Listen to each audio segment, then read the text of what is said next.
ang Christ-likeness ay dapat nakikita sa ating ng mga tao. Yung Christ-likeness, nakita na sa atin ng Diyos yan nung ika'y na kay Kristo. Pero sa mata ng tao, dapat makita sa iyo si Kristo. So, magitan ng pagbabago ng ugali. At ang pinakapuso ng lahat ng discipleship na yan, yung maging aware ka sa ugali mo. Marami kasi mga Kristiyano, hindi aware sa ugali nila eh.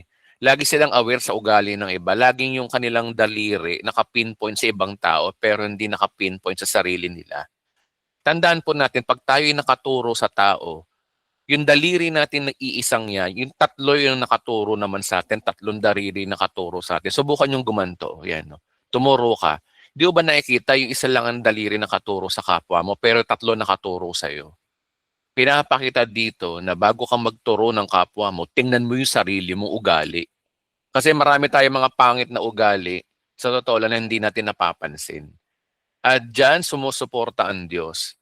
Gumagawa siya ng mga sitwasyon. Kinakausap ka rin niya sa magitan ng salita ng Diyos para mabago ka. Okay. Wala kang kapayapaan ng buhay. Lagi kami nakakaaway kapag hindi maganda ang ugali mo talaga. So, totoo lang. Kapag marami ka nakakaaway, may problema ka sa karakter talaga, hindi yung kapwa mo. Ikaw talaga may problema.